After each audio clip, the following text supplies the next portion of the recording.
Okay, so we have a movable pulley in front of the classroom right now. Okay, and a movable pulley has been fixed up here. And it's going to go around the pulley, and then we're going to pull up here. This pulley is sitting with a 1 kilogram mass here, which is also 9.8 newtons. How did I get that? So since it's a movable pulleys, okay, so a movable pulley always has a mechanical advantage of 2. Okay, there are 2 parts of the strings that we can see that are attached to the mass.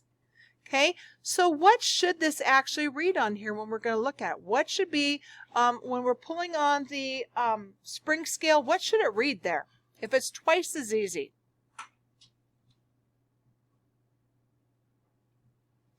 Okay, so let's say that there's about 10 newtons. So then it's going to be half because it's split up between the 2 strings, so it's twice as easy, so it's going to be like it's 5 newtons.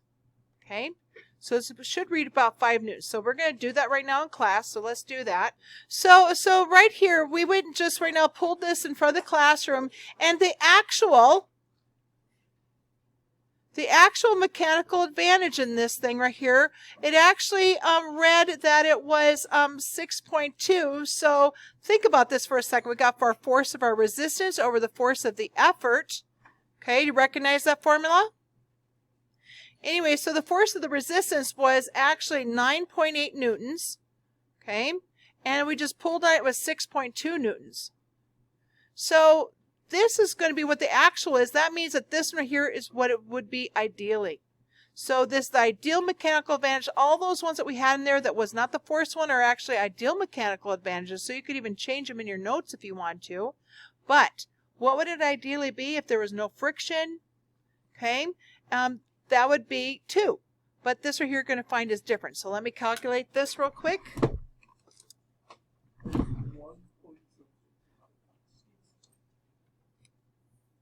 See, I got something popping up there. Okay, so I'll take 9.8 and divide by 6.2, and I get 1.58. Ooh. Okay, and I should just stuck with 1.56. So 1.56 is my actual mechanical advantage. So we need to add something to the last page of our notes. We need to add what is the efficiency. Okay, so since this thing is not as efficient as we think here, oh goodness. So efficiency, okay, it equals the, okay, so it equals the actual mechanical advantage over the ideal mechanical advantage. Okay, we got to take that times 100, and we can figure out what our percent efficiency is. So our answer is always in percent when we're doing this. Okay, and so our actual here is 1.6 over 2 for the ideal, and then we're going to take that times 100, and what will we get?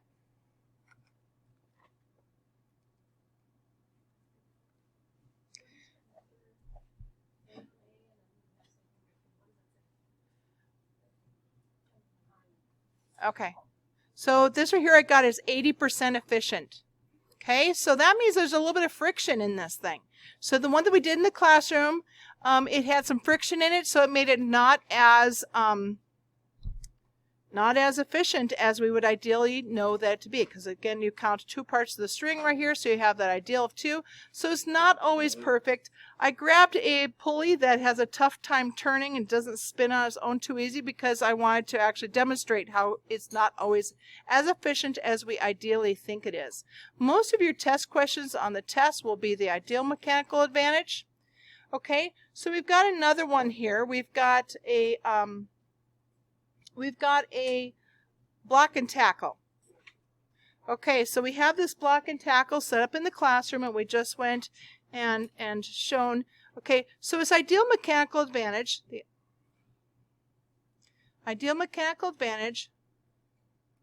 okay, it should equal 4 because there's 4 parts of the rope that you can see that's attached to this weight assembly.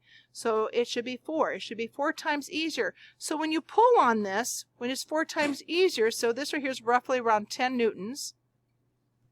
Okay, this should read 2.5 newtons, but it didn't. Okay, it read 3 newtons. So it actual was 3 newtons.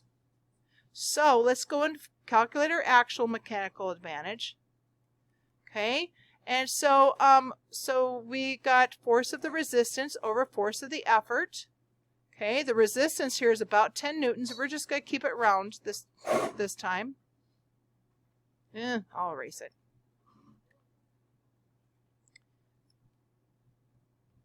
Okay, and then what did we actually pull? Our pull was actually 3 newtons. Okay, so now we'll go ahead and calculate this, and we get 3.3 for our actual mechanical advantage. Okay, well, that's definitely different. So now we can calculate our efficiency. Okay, remember that video that was talking about a perpetual motion machine? Nothing is 100% efficient. And when you're talking about these 4 wheels and all of the friction involved in that, you can see that it's not here either. So we will take our actual mechanical advantage, AMA, and we will divide by our ideal mechanical advantage. That's all those formulas that we've already learned in our notes. Okay, and so that equals 3.3 over 4, and we got also take it and times it by 100 to make it percent. Okay, and that will equal, okay, so it's 82.5%. So I'll just say 83% efficient. Okay, and so that's how we calculate efficiency. Any questions? Okay, so we have an online worksheet, and right before class started, I did not have pictures on the online worksheet. I've got also paper worksheets too that you can do your writing with and talk about it, and we're going to do the first couple together. Okay, so I'll pass this out and we'll do those ones together. Okay, so let me stop this here. Okay, so here's our first problem on our worksheet. Okay, so let's go ahead and check this out. Okay, so on our first one here, we need to calculate the IMA, AMA, and the efficiency of this lever.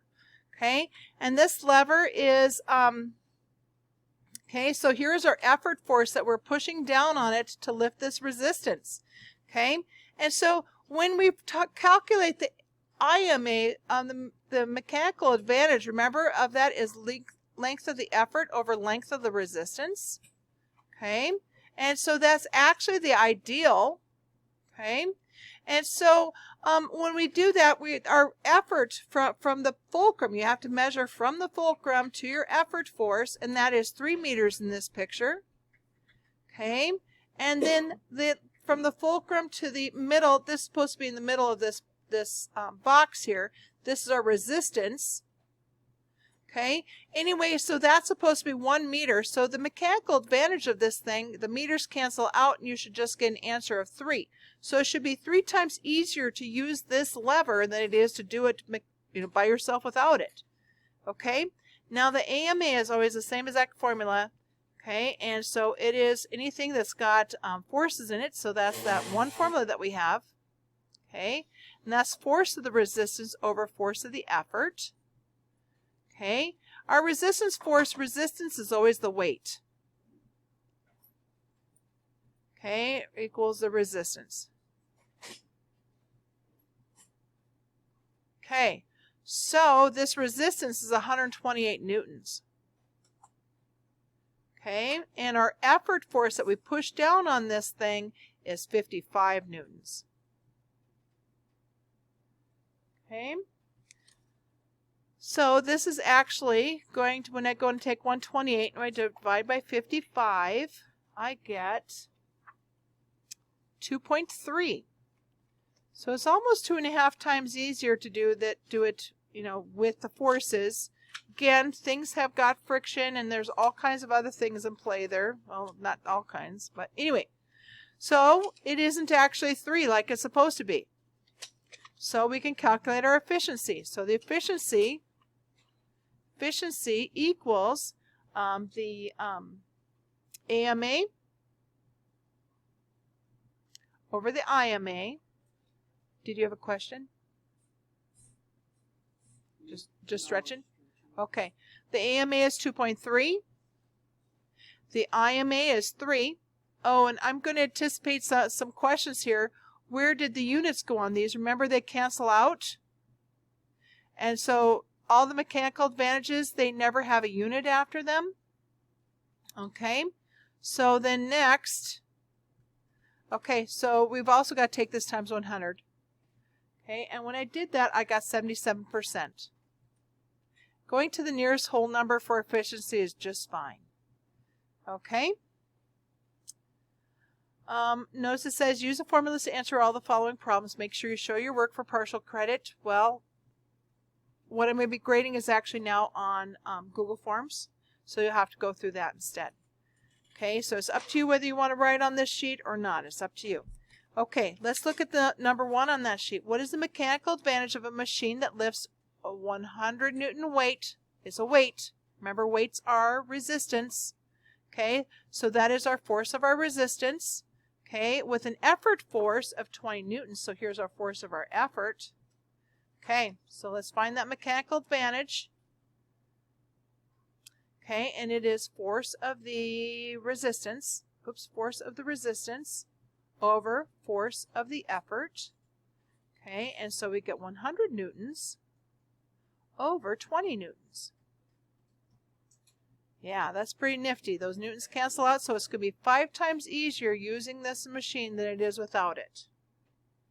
Okay, question?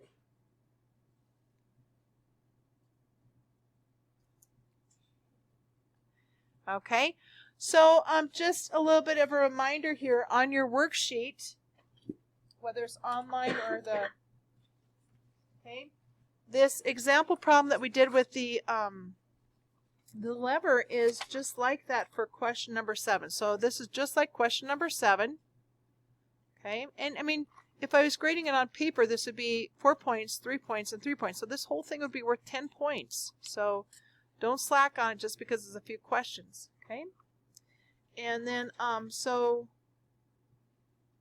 let's go ahead and look at another one that's not a lever, not a pulley, and not so let's look at one like number 8. Okay, number 8. Number 8 has got an inclined plane ramp. Okay, it's got a height of 2.5. Okay, a height of 2.5, and it's got a length of 8.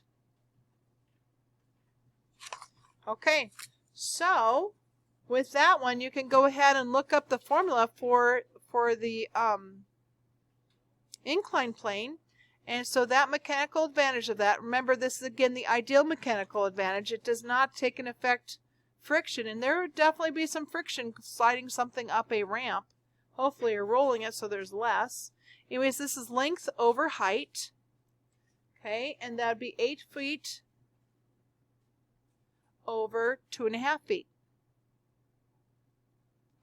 So you can finish that one and calculate the mechanical advantage of that one. And I think all the rest of them match out what we did. So a reminder, all of these, I just finally got those pictures on, so you can either do it straight online or else you can do it on the paper, then transfer your results from the paper onto the online one. It's up to you. If you like working with paper, work with paper. But I'm still not going to be grading the paper ones. I'm going to be only grading the online ones. Okay? This is Mrs. Ellsworth, over and out.